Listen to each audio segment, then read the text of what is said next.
Hello दोस्तों, हम लेकर के आ गए हैं आपके लिए फिर से एक शानदार मोरल फिल्म, जिससे आपको क्या सीखने मिला है यह आपको स्टोरी के लास्ट में कमेंट करके बताना है। तो दोस्तों, जैसा कि आपको पता है कि जब भी कोई फिल्म की कैरेक्टर एकदम सही भूमिका निभाए और मूवी में एक ऐसी स्टोरी हो जिसे सुनने में हमें बहुत इंटरेस्ट आए और जिससे हमें कुछ सीखने को मिले, तो ऐसी मूवी को देखने में हमें बहुत ज्यादा आनंद आता है। तो आज हम आपके लिए बस ऐसे एक फिल्म लेकर के आए हैं जो आपको एक बहुत अच्छी सीख दे करके जाएंगी और इस स्टोरी को सुनने के बाद आपको एक बहुत अच्छा बिजनेस आइडिया भी मिल जाएगा। तो कहानी की शुरुआत में हम एलेक्स और जूबी मॉरिसन नाम के कपल को देखते हैं, जो एक अस्पताल में बहुत उदास बैठे होते हैं। वह पिछले कई साल से चाह रहे थे कि उनके घर में कोई बच्चा पैदा हो, लेकिन उनकी एक ख्वाहिश पूरी नहीं हो पा रही थी। जब उन दोनों की रिपोर्ट नॉर्मल आई तो डॉक्टर को भी समझ में नहीं आता है कि प्रॉब्लम क्या है। वह कहते हैं कि जूबी शायद किसी सदमे की वजह से गर्भधारण नहीं कर पा रही है, इसलिए वह उन्हें स्ट्रेस छोड़कर खुश रहने की सलाह देता है। लेकिन खुशी तो शायद उनकी जिंदगी से रूठ से गई थी। रात को जूबी कहती है कि क्यों न हम कोई बच्चा गोद ले ले। उसे एक अनाथ आश्रम का कार्ड भी दिखता है जिसे अस्पताल में कोई उसके पास रख करके चले गया था। जूबी की खुशी के लिए वह अगले दिन उसे लेकर के अनाथ आश्रम पहुंच जाता है। एप्लीकेशन फॉर्म भरने के बाद आश्रम के इंचार्ज मिसेस लैंड से मिलते हैं, जो उनसे पूछती है कि क्या आपका कोई बच्चा है। यह सवाल सुनकर वे दोनों इमोशनल हो जाते हैं। जूबी बताती है कि एक एक्सीडेंट के बाद से वह गर्भधारण नहीं कर पा रही है, इसलिए मिसेस लैंड उसे ज्यादा कुछ नहीं पूछती कि वह एक्सीडेंट कैसे हुआ। अब वो उन्हें आश्रम घुमाने लगती है तो जूबी की नजर एक छोटे बच्चे पर पड़ती है जो बाकी सारे बच्चों से बिल्कुल अलग दिख रहा था। मिसेस लैंड उनसे कहती है कि उनके सारे बच्चे बहुत ही स्पेशल है और वह उन्हें स्पेशल घरों में ही भेजते हैं, इसलिए वह कहती है कि गोद लेने की प्रक्रिया में थोड़ा ज्यादा वक्त लग सकता है। इसके बाद वह वापस जाने लगते हैं तो वही बच्चा खिड़की में से जूबी को देख करके फिर से मुस्कुराता है और उसकी ओर अपना हाथ हिलाता है, तो जूबी भी मुस्कुराकर उसकी ओर अपना हाथ हिला देती है और फिर वह दोनों अपने अपने काम पर चले जाते हैं। एलेक्स खिलौने बनाने वाली एक फैक्ट्री का मालिक था, लेकिन पिछले कुछ सालों में उसके खिलौने की डिमांड मार्केट में बहुत ही कम हो गई थी, जिसकी वजह से वह जैसे तैसे बैंक से लोन लेकर फैक्ट्री को चला रहा था और बड़ी मुश्किल से अपने वर्करों को उनकी सैलरी दे पा रहा था। जूबी भी अपना एक बुक स्टोर चलाती है और उसने खुद भी बच्चों के लिए कुछ किताबें लिखी हुई है, लेकिन पिछले कई सालों से उसने लिखना छोड़ दिया था। आज वह जल्दी ही स्टोर बंद करके घर आ जाती है। थोड़ी देर में उसके दरवाजे पर नॉक होती है तो वह शॉक हो जाती है, क्योंकि वही लड़का होता है जो अनाथ आश्रम में उसे देख करके मुस्कुरा रहा था। वह लड़का अपना नाम इलाई बताता है और जूबी के हाथ में फॉर्म पकड़ा करके कहता है कि आश्रम वालों ने उनकी एप्लीकेशन को मंजूर कर लिया है। मिसेस लैंड ने उसे उनका बेटा बनाकर यहाँ रहने के लिए भेजा है। अब घर के अंदर जा करके वह चाय मांगता है, लेकिन जूबी उसकी उम्र के हिसाब से उसे गर्म दूध लाकर देती है। इसके बाद जब वह टीवी पर उसके लिए कार्टून चैनल लगाती है तो वह उसकी जगह उसे न्यूज चैनल चलवाने को कहता है। जूबी को वह लड़का बहुत ही अजीब लगता है और जब उसकी समझ में कुछ भी नहीं आता तो वह एलेक्स को फोन करके घर पर बुला लेती है। वह उसे बताती है कि उसने अनाथ आश्रम फोन किया था, लेकिन किसी ने भी फोन नहीं उठाया, इसलिए वह सच्चाई जानने के लिए उसे लेकर के अनाथ आश्रम पहुंच जाते हैं। रास्ते में इलाही एलेक्स से उसके बिजनेस और देश में चल रही आर्थिक मंदी के बारे में बात करने लगता है, तो वह भी हैरान रह जाता है। लेकिन एक 7 साल के बच्चे के मुंह से इतनी बड़ी बड़ी बातें उन दोनों को बहुत प्यारी लगती है और बड़ी मुश्किल से वह अपनी हंसी रोक पाते हैं। अब वह अनाथ आश्रम पहुँचते हैं तो उन्हें पता चलता है कि मिसेस लैंड अचानक बीमार पड़ गई है। अब अनाथ आश्रम के अकाउंटेंट जैन वह फॉर्म को देखती है तो उसे वह कंप्लीट लगता है। वो उनसे इसे ले करके रख लेती है और कहती है कि मिसेस लैंड ठीक होते ही वह उनसे कांटेक्ट करेगी, तब तक वह चाहे तो इलाई को अपने साथ रख सकते हैं। जूबी यह सुनकर बहुत ज्यादा खुश हो जाती है और एलेक्स उसकी बात मान करके इलाई को अपने साथ घर ले आता है, लेकिन जूबी के फैसले से वह ज्यादा खुश नहीं था। रास्ते में जब वह दोनों कोई बात नहीं करते तो इलाई कार में बज रहे गाने के साथ साथ खुद भी गाना गाने लगता है और उन दोनों से भी अपने साथ गाने के लिए कहता है। यह देखकर जूबी अपने आप को गाने से नहीं रोक पाती और उसकी खुशी के लिए एलेक्स को भी गाना गाना ही पड़ता है, क्योंकि आज कई साल बाद वह इतनी खुश दिख रही थी। रात में इलाई बाथरूम से बाहर आकर उसे समझाने लगता है कि कौन सा टूथपेस्ट ज्यादा अच्छा रहता है। सभी को उसके मुंह से इतनी बड़ी समझदारी की बातें सुन करके हंसी आती है और वह हंसते हुए एलेक्स को यह बताने लगती है, लेकिन जब वह सोने का बहाना करता है तो वह समझ जाती है कि एलेक्स इलाई को अपने बेटे के रूप में एक्सेप्ट नहीं कर पा रहा है और फिर वह भी उदास होकर के बाहर बैठ जाती है। जब इलाई उसे इतनी गहरी उदासी में देखता है तो वह किताबों के अलमारी में से एक मोटी सी किताब निकाल कर लाता है और उसे इसे पढ़कर सुनाने के लिए कहता है। जूबी किताब पढ़ने लगती है। किताब सुनते हुए वह उसे आज रात अपने पास सोने के लिए कहता है, तो वह फर्श पर उसके साथ ही सो जाती है। सुबह को जब उठती है तो इलाही उसे देख रहा होता है। एलेक्स आज कुछ लोन लेने के लिए बैंक चले गया है, क्योंकि उसने पिछले 2 महीनों से अपने वर्करों की सैलरी नहीं दी थी। लेकिन पहले ही काफी लोन ले रखने के कारण बैंक उसे लोन देने से मना कर देती है। अब एलेक्स फैक्ट्री पहुंचकर जैसे तैसे अपने वर्करों को समझा तो देता है, लेकिन शर्मिंदगी और घबराहट उसके चेहरे पर साफ झलक रही थी। घर पर इलाई जूबी से दरवाजे के बारे में पूछता है जो हमेशा बंद रहता है। वह उसे बताती है कि एक बेडरूम है, लेकिन इसके अंदर किसी को जाने की इजाजत नहीं है। अब वह दोनों पास के गार्डन में घूमने जाते हैं तो वहाँ एक भिखारी जैसा दिखने वाला एक आदमी उनसे बात करने लगता है और अपना नाम पोर्ट्स बताता है। जूबी इलाई के साथ उसकी अजीब बातें सुनकर हंसने लगती है तो वह उससे कुछ पैसे मांगने लगता है और उसकी ओर देखते हुए एक तारीख बताता है जो होती है 15 मई 2007। यह सुनकर वह कहती है कि उसे यह सब कैसे पता है। पोर्ट्स कहता है कि उसे सब कुछ पता है क्योंकि वह यहीं आसपास घूमते रहता है। यह कहकर वह चले जाता है और जूबी भी हैरानी से उसे देखते रह जाती है। लेकिन 15 मई 2007 को क्या हुआ था, ये राज अभी राज ही रहता है। अगले दिन फैक्ट्री में सैलरी न मिलने पर सभी नौकर फैक्ट्री छोड़कर जाने लगते हैं और सिर्फ टॉम नाम का एक पुराना वर्कर होता है जो उसके कहने पर रुक जाता है। इस परेशानी में एलेक्स ने जूबी को फोन करके बुला लिया था और वह इलाही को साथ लेकर के यहाँ आ जाती है। लेकिन यहाँ आकर के उसे पता लगता है कि एलेक्स ने उसे बिना बताए अपना मकान गिरवी रख दिया था, तो फिर वह उससे कोई बात नहीं करती और गुस्से में घर चले जाती है। घर पर वह इलाई से स्कूल जाने के बारे में बात करती है, लेकिन वह उससे एलेक्स के साथ उसकी शादीशुदा जिंदगी के बारे में बात करना चाहता है जो कुछ ठीक नहीं चल रही थी। जूबी फिर उसे बताने लगती है कि वह दोनों हाई स्कूल से एक दूसरे को पसंद करते थे और पहले वह बहुत मस्ती किया करते थे, लेकिन पिछले कुछ सालों में उसे याद नहीं कि उन्होंने साथ में अच्छा वक्त कब बिताया था। अगले दिन वह इलाई को स्कूल छोड़ करके आती है, लेकिन वह लंच टाइम में एक टैक्सी बुक करके एलेक्स के फैक्ट्री पहुंच जाता है जहां उसके अलावा कोई भी नहीं होता। एलेक्स उसे देख करके गुस्सा हो जाता है और उसे वापस स्कूल छोड़ने के लिए जाने लगता है, लेकिन जाते हुए जब इलाई उसके खिलौनों की तारीफ करता है तो फिर एलेक्स का लहजा नरम पड़ जाता है क्योंकि मार्केट में तो उसके खिलौनों की कोई कदर ही नहीं थी। इसके बाद वह घर पहुंचते हैं तो उन दोनों को जूबी के गुस्से का सामना करना पड़ता है, लेकिन तभी एक डिलीवरी बॉय कुछ चाइनीज खाना लेकर के आ जाता है। जब उन्हें पता चलता है कि खाना इलाई ने ऑर्डर किया है तो फिर वह दोनों ही मुस्कुराने लगते हैं और इस तरह से एलेक्स उसे पसंद करने लगता है। रात को सोने से पहले जूबी देखती है कि इलाई ने उस बंद बेडरूम से टेडी बियर निकाल लिया है, तो वह इसे तुरंत छीन लेती है और उसे डांटते हुए कहती है कि कभी भी वह उस रूम में न जाए। अब आधी रात को इलाई चुपके से घर से निकल करके पास के गार्डन में पहुंच जाता है और बेंच पर सोए हुए मिस्टर पोर्ट्स को उठा करके उनसे बात करने लगता है। वह कहता है कि वह दोनों ही बहुत अच्छे हैं, वे दोनों उसका बहुत ख्याल रखते हैं, लेकिन उसे रोज रोज स्कूल जाना पसंद नहीं है। पोर्ट्स कहता है कि उसे थोड़ा सब्र रखना होगा क्योंकि हर काम में थोड़ा वक्त तो लगता ही है। उन दोनों की अजीब बातों के बाद अगले सीन में दिखाया जाता है कि फैक्ट्री में एलेक्स से मिलने के लिए जॉन वंस नाम का एक बिजनेसमैन आता है जो उसके फैक्ट्री का माल खरीदता है, लेकिन यहाँ वह कहने आया था कि अब वो उसका माल नहीं खरीद सकता। क्यों? क्योंकि मंदी के दौर में उसके पुराने मॉडल वाले खिलौने बिक नहीं पा रहे हैं। वह उसे 2 ऑफर देता है, या तो वह अपनी फैक्ट्री को उसे बेच दे या फिर कोई नया आइडिया लेकर के उसके पास आए। इस बात से एलेक्स बहुत परेशान हो जाता है क्योंकि उसने काफी पैसा लगा करके फैक्ट्री में खिलौनों का एक बड़ा स्टॉक जमा करके रखा था, लेकिन अगर इन खिलौनों को कोई नहीं खरीदेगा तो फिर वह पूरी तरह से बर्बाद हो जाएगा। आज वह अपने फादर की कब्र पर जाकर उनसे माफी मांगता है क्योंकि इस फैक्ट्री को 50 साल पहले उन्होंने अपने दम पर खड़ा किया था और उसने पिछले कुछ सालों में बर्बाद कर दिया था। उसकी सारी बातें मिस्टर पोर्ट्स उसके पीछे खड़े होकर के सुन रहे थे। वह उसके पास आकर के उसे गुलाब का फूल दिखा करके वहाँ से चला जाता है, लेकिन एलेक्स को समझ में आ जाता है कि वह उसे क्या कहना चाहता है और वह इलाई को भी फैक्ट्री में आने से मना नहीं करता।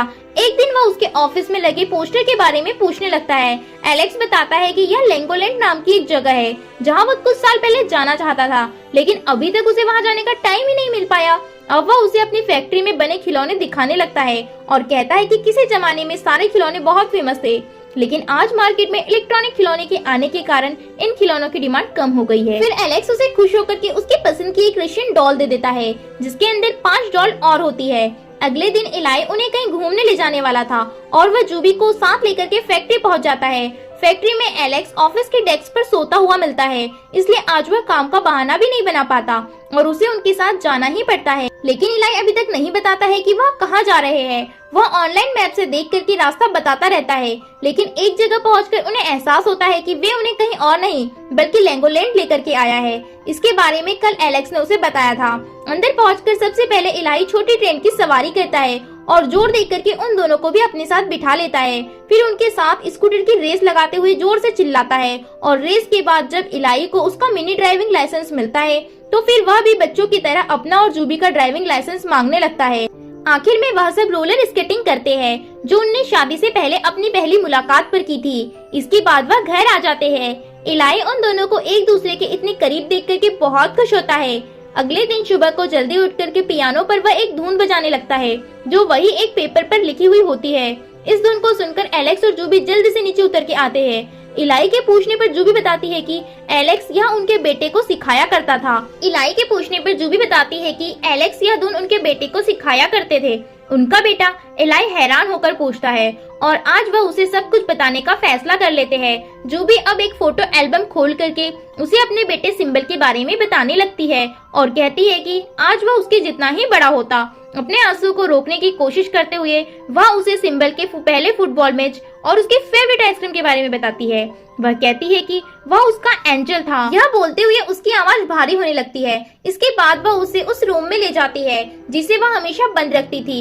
यह सिंबल का बेडरूम था जो आज भी उन्होंने वैसे ही रखा था। जो भी बताती है कि 2 साल पहले जब वह अपना पहला फुटबॉल मैच खेल करके उसके साथ घर वापस आ रहा था तो एक कार से उसका एक्सीडेंट हो गया था, जिसके बाद उन दोनों की जिंदगी बिल्कुल भी पहले जैसी नहीं रही। अब वह सिंबल की कब्र पर उसे ले जाते हैं। एलेक्स के हाथ में वही टेडी बेयर होता है जिसकी वजह से जूबी ने एक दिन इलाई को डांटा था। वह कहता है कि सिंबल रोज रात को इसे अपने साथ लेकर के सोता था और उसे आज भी रोज सुबह उठ करके ऐसा लगता है जैसे वह इस कमरे में हो। यह बताते हुए एलेक्स टूट जाता है और रोते हुए कहता है कि उसे ऐसा महसूस होता है जैसे उसके दिल में एक बड़ा सा छेद बन गया है जो कभी नहीं भर सकेगा। इस तरह से जो दर्द अपने दिल में दबाकर दोनों जी रहे थे वह आंसुओं के साथ आज बाहर आ गए और दोनों ने एक दूसरे को गले लगाकर काफी देर तक रोते रहे। उनसे थोड़ी दूरी पर मिस्टर पोर्ट्स खड़े होकर सब देख रहे थे। अब घर पर जूबी एलेक्स से कहती है कि उन्हें अब इस कमरे की सफाई कर देनी चाहिए। एलेक्स गहरी सांस लेकर के इसके लिए हामी भर देता है। रात को गार्डन में जाता है और जुगनू को देखता हुआ मिस्टर पोर्ट्स के पास पहुंच जाता है। मिस्टर पोर्ट्स आज उससे पूछते हैं कि क्या वह ईश्वर में विश्वास करता है। एलेक्स कहता है कि वह उसमें विश्वास कैसे कर सकता है जो जिंदगी को बर्बाद करता है। पोर्ट्स कहता है कि शायद यह एक इम्तिहान हो। फिर वह कुछ सोच करके कहता है कि इंसानों की सबसे बड़ी प्रॉब्लम यही है कि वह हमेशा अतीत में जीते हैं और भविष्य की चिंता करते रहते हैं। वह कहता है कि यादों की भी अपनी जिंदगी में जगह होनी चाहिए, लेकिन सिर्फ खुश रहने के लिए। अपने वर्तमान से जुड़कर उसी में जिंदगी जीना बहुत जरूरी है। मिस्टर पोर्ट्स की इन बातों का एलेक्स के ऊपर गहरा असर होता है और अगले दिन नाश्ते की टेबल पर वह उसी का जिक्र करने लगता है और इलाई अपनी रशियन डॉल के बॉक्स को खोलते हुए और बंद करते हुए कहता है कि मिस्टर पोर्ट्स एक मिस्ट्री बॉक्स की तरह है जिसके अंदर क्या है किसी को कुछ नहीं पता। अचानक उसकी यह बात सुनकर के एलेक्स की आंखों में चमक आ जाती है और वह कहता है कि उसके दिमाग में एक नया आइडिया है। अब वह एक नया डिजाइन तैयार करने लग जाता है। डिजाइन बना करके हर बार वह इलाई को दिखाता है, लेकिन वह उसकी कई डिजाइन को फेल कर देता है। फिर भी एलेक्स लगातार कोशिश करता रहता है और आखिर में एक डिजाइन इलाई को पसंद आ जाता है। इसके बाद एलेक्स उस डिजाइन को एक लकड़ी के बॉक्स में तैयार करते हैं और वह इससे अपनी फैक्ट्री के 5 अलग अलग तरह के खिलौने को पैक कर देते हैं। अब एलेक्स खिलौना इंडस्ट्री के बिजनेसमैन लोगों को फोन करता है और उन्हें अपना एक नया प्रोडक्ट दिखाना चाहता है। अब वक्त आता है प्रेजेंटेशन का, जिसमें उसका पुराना वर्कर टॉम इसका साथ देने के लिए आ जाता है, लेकिन इलाई को प्रेजेंटेशन के लिए अंदर भेजते हैं और एलेक्स खुद बाहर खड़ा होकर के यह सब देखने लगता है और सभी बिजनेसमैन को यह सब एक मजाक लगता है। लेकिन इलाई पूरे कॉन्फिडेंस के साथ उन्हें बताता है कि वह एलेक्स के रिप्रेजेंटेटिव के तौर पर यहाँ प्रेजेंटेशन देने के लिए आया है। इसके बाद वह एक बॉक्स पर लाल कपड़ा हटा देता है। इस बॉक्स पर क्वेश्चन मार्क का एक निशान के साथ मिस्ट्री बॉक्स लिखा हुआ था। उनमें सबसे पहले जॉन बोनो पूछता है कि इसके अंदर कौन से खिलौने हैं। इलाई कहता है कि अगर उसने यह बता दिया तो फिर इसे मिस्ट्री बॉक्स कौन कहेगा। जॉन को कुछ भी समझ नहीं आता, लेकिन एक दूसरा बिजनेसमैन इलाई का पॉइंट समझ जाता है और कहता है कि लोग इसके अंदर खिलौने को जाने बिना इसे खरीदेंगे क्योंकि मिस्ट्री सबको पसंद है। आधे से ज्यादा एक्साइटमेंट तो उन्हें इस मिस्ट्री बॉक्स को खरीदने और खोलने में ही मिल जाएगी। उसकी यह बात सुनकर के एक जापानी बिजनेसमैन वहीं पर 30,000 बॉक्स का ऑर्डर दे देता है और फिर एक एक कर सभी अपना ऑर्डर देने लगते हैं। तभी एलेक्स भी अंदर जाता है, जिसे देख करके सभी उसके अनोखे काम के लिए उसकी तारीफ करते हैं और इस खुशी के मौके पर वह अपनी फैमिली के साथ खूब एंजॉय करता है। रात को एलेक्स इलाई के साथ बॉल खेलते हुए उसे कहता है कि अगर वह चाहे तो उसे डैड कहकर बुला सकता है। अगले दिन इलाई के साथ एलेक्स और जूबी गार्डन में आते हैं और मिस्टर पोर्ट्स को क्रिसमस पर अपने घर पर आने के लिए इनवाइट करते हैं। अब क्रिसमस पर दिखाया जाता है कि मिस्ट्री बॉक्स को मार्केट में जबरदस्त कामयाबी मिलती जा रही है और बच्चों में इसकी दीवानगी सर चढ़कर बोलने लगती है। मार्केट की हाई डिमांड को पूरा करने में एलेक्स को कोई परेशानी नहीं जाती, क्योंकि उसे फैक्ट्री में सिर्फ बॉक्स बनवाने पड़ते हैं और खिलौनों का काफी बड़ा स्टॉक तो उसके पास पहले से ही था। रात को मिस्टर पोर्ट्स उनके घर पर आते हैं। एलेक्स के कहने पर आज वह क्लीन सेव करके नहा करके बाथरूम से बाहर निकलते हैं। अब वह सब साथ में डिनर करते हैं और एक गेम खेलकर बहुत ज्यादा मस्ती करते हैं। मिस्टर पोर्ट्स उन्हें खुश देख करके बहुत खुश होता है। जब वह जाने लगता है तो जूबी उसके हाथ में कुछ पैसे देती है। पोर्ट्स पैसे लेने से मना कर देता है। आज इलाई उससे पूछता है कि क्या वह एंजल्स में विश्वास करती है। जूबी इस बात पर कोई खास जवाब नहीं देती, क्योंकि इस वक्त उसके दिमाग में कुछ और ही चल रहा था। वह एलेक्स के पास जाकर के उसे गिफ्ट देती है, तो यह कुछ और नहीं बल्कि उसका प्रेगनेंसी टेस्ट होता है, जिसकी उन्होंने उम्मीद छोड़ दी थी। मतलब वह माँ बनने वाली थी। इस खबर से एलेक्स की खुशी का ठिकाना नहीं रहता और वह जूबी को अपने सीने से लगा लेता है। यह सब खबर वह इलाही को सुनाना चाहता है, लेकिन जूबी कहती है कि वह सो गया होगा। लेकिन उन्हें इस बात की बिल्कुल भी खबर नहीं थी कि वह ऊपर बैठ करके काफी वक्त से उन्हें देख रहा था। अगले दिन सुबह होते ही एलेक्स गुड न्यूज सुनाने के लिए ऊपर उसके कमरे में जाता है, लेकिन वह वहाँ नहीं होता, बल्कि बेड पर उन दोनों के नाम का एक लेटर पड़ा हुआ होता है।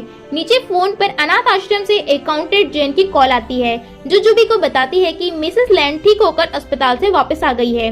फिर वह बताती है कि उसने उनका फॉर्म मिसेस लैंड को दिया, लेकिन उन्होंने बताया कि इलाही नाम का कोई भी बच्चा उनके आश्रम में कभी था ही नहीं और अब उस फॉर्म के ऊपर उस बच्चे की फोटो भी नहीं दिख रही। उसकी यह बात सुनकर जूबी के हाथ से कॉफी का गिलास छूट करके नीचे गिर जाता है और वह हैरान परेशान सी एक डेस्क में देखने लगती है। उसमें से वह इलाही का लीगोलैंड वाला मिनी ड्राइविंग लाइसेंस निकाल कर देखती है, लेकिन इस पर भी कोई फोटो नहीं होती। अब उसे सब कुछ समझ में आने लगता है कि इलाई और मिस्टर पोर्ट्स इंसानों के रूप में एंजल थे, जो उनकी बिखरी हुई जिंदगी में खुशियां लौटाने के लिए आए थे। उसे याद आ जाता है कि अस्पताल में उनके पास अनाथ आश्रम का कार्ड रखकर जाने वाला कोई और नहीं बल्कि मिस्टर पोर्ट्स थे। अब वह ऊपर जाकर के इलाही के द्वारा लिखा हुआ पत्र पढ़ती है, जिसमें उसने अपने बेटे सिंबल की बुरी यादों को भूल करके उसकी अच्छी यादों के साथ जिंदगी बिताने की बात कही थी। जो भी पत्र पढ़ के रोने लगती है। वह रोते हुए लेटर का बाकी सब पढ़ती है, जिसमें उसने अपने जाने और अपने उनके लिए प्यार का जिक्र किया था और एक भविष्यवाणी की थी कि उनके घर में एक बेटी का जन्म होगा। मूवी के आखिर में दिखाया जाता है कि एलेक्स और जूबी अपनी नन्ही सी बेटी के साथ बहुत ज्यादा खुश होते हैं और एक दिन जूबी को ऐसा महसूस होता है कि इलाई उनसे मिलने वापस आया है, लेकिन उसकी नजर पड़ते ही वह मुस्कुराकर गायब हो जाता है। इसी के साथ यह मूवी यहीं पर एंड हो जाती है। यदि आपको मेरा मूवी एक्सप्लेनेशन पसंद आया है तो वीडियो को लाइक करके चैनल को सब्सक्राइब करें और यदि आप चाहो तो वीडियो को डिसलाइक भी कर सकते हैं। और इस वीडियो के बारे में जो भी फीडबैक आप देना चाहते हैं वह मुझे कमेंट करके बताएं और साथ ही साथ आपने इस मूवी से क्या सीखा वह भी बताएं। देखते हैं सभी के इस मूवी पर क्या विचार है। तो मिलते हैं हम नेक्स्ट वीडियो में। वीडियो को लाइक करके चैनल को सब्सक्राइब करना बिल्कुल भी ना भूले। चाहो तो डिसलाइक